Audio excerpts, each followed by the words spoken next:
You never expect the moments that matter most to slip by so quietly. The day began with the usual chaos of a child's birthday. Balloons taped to kitchen chairs, laughter echoing through the hallway, and a cake so bright it seemed to promise happiness. Emma's 8th birthday was supposed to be perfect, or at least as perfect as I could make it. I'd spent the week planning, texting relatives, and making sure every detail was right. I wanted her to remember this day as a celebration of her, surrounded by people who loved her most. But families are complicated, and so are parties. My sister arrived late, as usual, with her daughter Olivia clinging to her side. Olivia had that look, wide-eyed, unsure, searching for her place among cousins she rarely saw. My mother gave me a look, the kind that says, "Do something." I always do. I'm the fixer, the one who smooths over the awkwardness, who makes sure everyone feels included, even if it means sacrificing a little bit of my own peace. The kitchen table was crowded, every seat claimed by a cousin or grandparent. The seat by the cake was the one everyone wanted. It was the throne, the best spot for photos, the place where the birthday girl would blow out her candles. Emma had mentioned it weeks before. "Mom, can I sit by the cake this year?" She'd asked with that hopeful smile, the one that made me want to give her the world. But when Olivia's eyes landed on the empty seat, I hesitated. My sister whispered, "She's been having a hard time lately." I glanced at Emma, who was busy unwrapping a gift from her friend. She didn't notice as I gently guided Olivia to the coveted spot. My mother nodded in approval. My sister squeezed my hand. I told myself it was just a seat, just a small gesture to make Olivia feel special. The party rolled on. Children ran through the backyard, chasing each other between bursts of giggles. I snapped photos, refilled juice cups, and tried to keep track of the presents.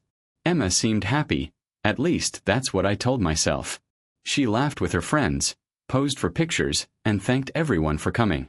I watched her, searching for any sign of disappointment, but she hid her feelings well. She always has. After the cake was cut and the candles blown out, the guests began to trickle away. My sister hugged me, whispering her thanks again. Olivia clung to her new stuffed animal, smiling for the first time all afternoon.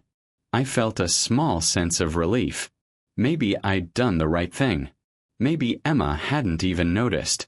It wasn't until I started cleaning up that I realized Emma was nowhere to be found.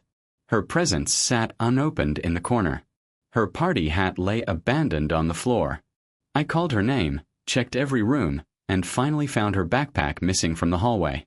I texted her friend's mom, who replied that Emma had asked to leave early. No explanation, just a quiet exit. My heart dropped. I replayed the afternoon in my mind, searching for the moment I'd lost her. Was it when I gave away her seat? When I focused on making everyone else comfortable? The guilt crept in, slow and sharp. I'd wanted to be the perfect host, the perfect sister, the perfect daughter. But in trying to be everything for everyone, I'd forgotten the one person who needed me most. That night, I sat alone in the kitchen, surrounded by the remnants of the party. The cake was half-eaten, the balloons already drooping. I stared at Emma's empty chair, the one by the cake, and wondered how something so small could matter so much. The silence pressed in, heavy and unforgiving. I picked up my phone, my fingers hovering over Emma's contact. What could I possibly say? Sorry for not seeing you. Sorry for not choosing you. Sorry for letting you slip away, even for just one afternoon. The words felt hollow, inadequate. But I knew I had to try. As I typed out a message, I promised myself I would do better. I would listen more closely, pay attention to the small things, and never let her feel invisible again. Because sometimes the moments that matter most are the ones we almost miss, and the people who need us most are the ones we take for granted. The regret settled in, sharp and clear. I couldn't change what happened, but I could decide what kind of mother I would be from now on. And as I pressed send, I hoped it wasn't too late to make things right. The morning after Emma's birthday party, the house felt hollow. Wrappers from forgotten gifts littered the living room, and the scent of frosting clung to the air, a faint reminder of what was meant to be a joyful day. I moved through the rooms, picking up stray ribbons and crumpled napkins, feeling the weight of my choices settle deeper with each step. Every item I touched seemed to echo the same question. How could I have missed what mattered most? I replayed the party in my mind, searching for clues. Had Emma's smile faltered when I led Olivia to the seat by the cake? Did she look for me in the crowd, hoping for a sign that she was my priority? The guilt gnawed at me, sharper now that the distractions had faded. I remembered her voice, soft and hopeful, asking weeks ago if she could sit by the cake. I'd promised her she could. I'd meant it, too. But in the swirl of family expectations and my own desire to keep the peace, I'd let that promise slip away. I checked my phone, hoping for a reply to the message I'd sent the night before. Nothing. The silence stung. Emma had always been quiet, but this was different. It was as if she'd built a wall I couldn't see over. I wondered if she was angry, or just disappointed. Maybe both. The uncertainty made my regret feel heavier. I called her, letting the phone ring until it went to voicemail. My voice trembled as I left a message, trying to sound calm. Emma, I'm sorry about yesterday. I hope you're okay. Please call me when you can. I hung up, staring at the screen, willing it to light up with her name. I busied myself with chores, hoping movement would quiet my mind. I washed dishes, folded laundry, and swept up the last of the confetti. But with each task, memories from the party crept in. My sister's relieved smile when Olivia got the seat. My mother's approving nod. The way everyone seemed satisfied, except the one person who truly mattered. By midday, I couldn't stand the silence any longer. I drove to Emma's father's house, where she sometimes stayed after family gatherings. The drive felt endless, the radio playing songs I barely heard. When I arrived, I hesitated at the door, unsure of what to say. I knocked, and after a moment, Emma's father opened the door, concern etched on his face. She's in her room, he said quietly. Did something happen yesterday? I nodded, unable to find the right words. He stepped aside, and I walked down the hallway, my heart pounding. I paused outside Emma's door, listening. No music, no laughter. Just the soft rustle of pages turning. I knocked gently. Emma, can I come in? A pause, then a muffled, okay. I opened the door to find her curled up on the bed, a book in her lap. She didn't look up. I sat on the edge of the bed, careful not to crowd her. I'm sorry, I began, my voice barely above a whisper. I should have saved that seat for you. I promised, and I broke that promise. I let everyone else's needs come before yours, and I regret it. Emma kept her eyes on the book, but her grip tightened. I waited, letting the silence stretch between us. Finally, she spoke, her voice small. It's not just about the seat, Mom. It's like, I'm always in the background. You're always helping everyone else. Sometimes I feel like I don't matter as much. Her words landed with a force I hadn't expected. I wanted to argue, to explain, but I knew she needed me to listen. So I did. I let her words sink in, let the ache of her honesty settle in my chest. I'm sorry, I said again, this time with all the weight of my regret. You do matter. More than anyone. I forget to show it sometimes. That's not your fault. It's mine. Emma finally looked at me, her eyes shining. I just wanted you to notice me. My throat tightened. I reached for her hand, and this time she didn't pull away. We sat together in the quiet, the distance between us slowly shrinking. I knew it would take more than an apology to fix what I'd broken, but I was willing to try. As I left her room, I promised myself I would never let her feel invisible again. The pain of my mistake lingered, but so did a new resolve. I couldn't change the past, but I could fight for a better future, with Emma at the center where she belonged. The days that followed Emma's birthday felt like walking through a maze with no clear exit. Every conversation replayed in my head, every silence weighed heavier than the last. I tried to keep busy, hoping that routine would dull the ache of regret, but nothing erased the memory of Emma's voice.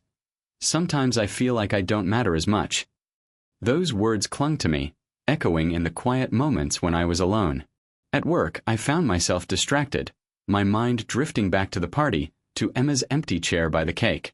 My colleagues noticed my distance, but I brushed off their concern with practiced smiles. I answered emails, sat through meetings, but my heart wasn't in it.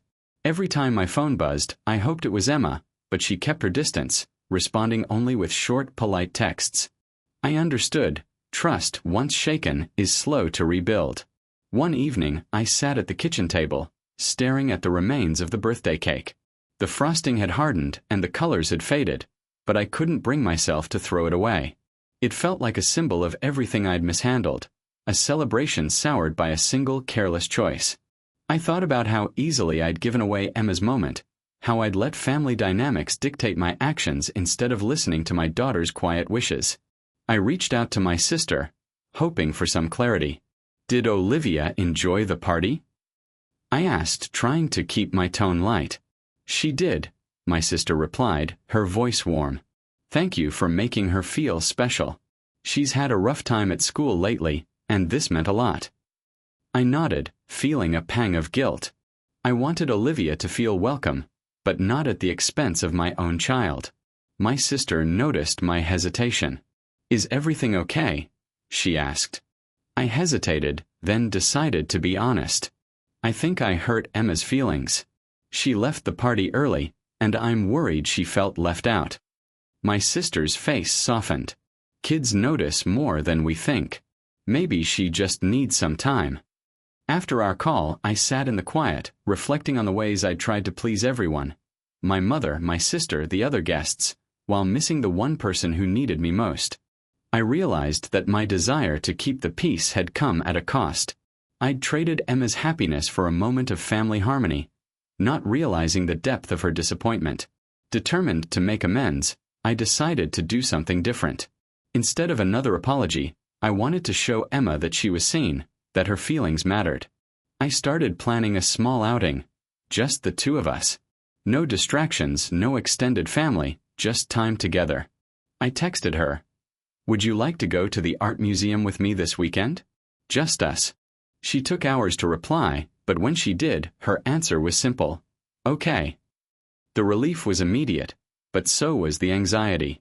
I wanted this to be right.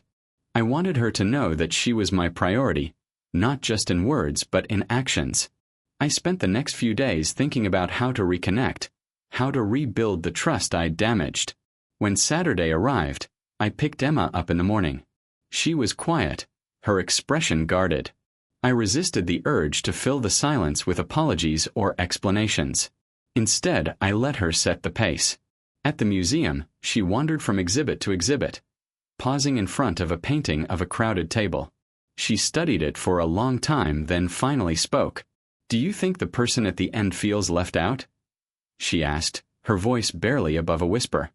I looked at the painting, then at her. Sometimes people at the center of things forget to look at the edges, I said. I'm sorry for not seeing you. Emma nodded, her eyes still on the painting. I just want to feel important to you. You are, I said, my voice steady. More than anyone. We walked through the rest of the museum side by side. The silence between us wasn't heavy anymore. It felt like a space where something new could grow. I knew I couldn't undo the hurt I'd caused, but I could choose every day to show Emma that she mattered. That night, as I dropped her off, Emma hugged me tightly. It was a small gesture, but it felt like the first step toward healing. I drove home with a sense of hope, knowing that while regret can't be erased, it can be transformed if we're willing to listen, to change, and to try again. The following week, I found myself thinking less about the party itself and more about the patterns that had led us there. Regret lingered, but it was no longer just about the seat by the cake. It was about all the times I'd chosen to smooth things over for others, to avoid conflict, to be the dependable one for everyone except the person who needed me most. Emma's words haunted me in the quiet. I just want to feel important to you. They forced me to examine not only my actions, but my habits, the way I'd let other people's needs eclipse my own daughter's. Determined to break the cycle, I started making small but deliberate changes. Each morning, I set aside time just for Emma, even if it was only a few minutes before school. We sat together over breakfast, sometimes talking, sometimes just sharing the silence. I listened more, asked about her day, her friends, her thoughts. At first, Emma was cautious, as if she was waiting for me to slip back into old routines. But gradually, I saw her open up, her answers growing longer, her laughter returning in small bursts. One evening, as we drove home from the grocery store, Emma surprised me. "Mom, can I invite Olivia over this weekend?" Her voice was tentative, but hopeful. I glanced at her, uncertain. "Of course. If that's what you want." She nodded. I think she felt out of place at the party. I want her to feel like she belongs, too. That was Emma, the girl with a gentle heart, always thinking of others, even when she'd been hurt herself. I realized how much I'd underestimated her resilience, her capacity for empathy. I agreed, and we spent the next day preparing for Olivia's visit together. Emma took charge, choosing snacks, planning games, and even making a small welcome sign for her cousin. When Olivia arrived, the atmosphere was different from the birthday party. There was no pressure, no crowd, just the three of us. The girls played in the living room, their laughter filling the house. I watched from the kitchen, letting them have their space but staying close enough to join if invited. After a while, Emma called me over to help with a puzzle. It was a simple moment, but it felt significant. A sign that she was letting me back in. That afternoon, as the sun dipped lower, Emma and Olivia sat together on the porch, sharing secrets and giggles. I brought out lemonade and cookies, and for the first time in days, I felt a sense of peace. The tension that had shadowed our home since the party seemed to lift, replaced by something lighter, more hopeful. Later, as I tucked Emma into bed, she looked up at me with clear eyes. "Thank you for today, Mom." I brushed a strand of hair from her face. "Thank you for giving me another chance." She hesitated, then spoke quietly. "I was really sad after the party. I thought maybe you didn't care as much about me." The words stung, but I met her gaze. "I'm so sorry I made you feel that way. I love you, Emma. More than anything." She nodded, her eyes softening. "I know. I just needed to hear it." I sat with her until she fell asleep, listening to her breathing slow, feeling the weight of the past week begin to ease. I understood now that healing wasn't about grand gestures or single apologies. It was about showing up every day in the small moments, the morning conversations, the shared laughter, the willingness to listen and change. As I turned off the light and closed her door, I realized that the seat by the cake had never really been the issue. It was a symbol, a turning point, a reminder of how easy it is to overlook the people we love in the rush to please everyone else. But it was also a chance, a painful, necessary lesson in what it means to truly see and value someone, not just in words but in actions. That night, I lay awake, thinking about the future. I knew there would be other mistakes, other moments when I'd fall short. But I also knew that Emma and I were building something stronger now, a bond rooted in honesty, forgiveness, and the quiet courage to begin again.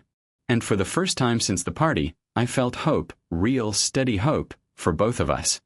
The weeks after Emma's quiet confession became a turning point in our lives. I realized that repairing what had been broken was not a single act but a series of choices, each one building trust and connection brick by brick. I stopped expecting forgiveness to arrive all at once, and instead focused on showing up, consistently, honestly, and with humility. One Saturday morning, Emma and I sat at the kitchen table, sorting through old photos for her school project. We laughed at baby pictures, shared stories about relatives, and for the first time in a long while, the air between us felt light. I noticed how she leaned in when I spoke, how her eyes searched mine for reassurance. I understood then that true repair is less about perfect words and more about presence, about letting your child see that you are willing to do the work, even when it's uncomfortable. I made a conscious effort to check in with Emma, not just about homework or chores, but about her feelings and her world. I listened without interrupting, validating her experiences even when they were hard to hear. Sometimes she still pulled away, but I learned not to take it personally. I gave her space when she needed it, and made sure she always knew I was there when she was ready to talk. We created new rituals, movie nights, walks in the park, baking cookies on rainy afternoons. These moments weren't grand, but they were ours, and they slowly stitched our bond back together. I learned to apologize when I made mistakes, to own my shortcomings without excuses. "I'm sorry for not listening," I would say, looking her in the eye. "You matter to me, and I want to do better." Each time, I saw a little more of her trust return. Emma, too, changed. She grew more open, more willing to share not just her joys but her disappointments. She invited Olivia over more often, showing me that forgiveness and empathy can coexist with hurt. Watching the girls together, I realized how much Emma had taught me about resilience and grace. One evening, as we cleaned up after dinner, Emma paused and looked at me. "I know you didn't mean to hurt me at the party," she said quietly. "But I'm glad we talked about it. I feel like you see me now." Her words settled over me, gentle and healing. I hugged her, grateful for the chance to begin again. I understood that our relationship would never be perfect, but it could be real, rooted in honesty, apology, and the willingness to repair. As time passed, the regret that once weighed so heavily on me softened into something else: resolve. I resolved to keep choosing Emma, to keep investing in the small, everyday moments that build trust. I learned that conflict is not a sign of failure, but an invitation to grow together, to model for my daughter that love is not about never making mistakes, but about always coming back to each other. The seat by the cake became just another chair, but the lesson it taught us lingered. In the end, it wasn't about where Emma sat, but about how she felt, seen, valued, and loved. And as I watched her blow out the candles at her next birthday, surrounded by laughter and warmth, I knew we had found our way back to each other, one honest conversation at a time.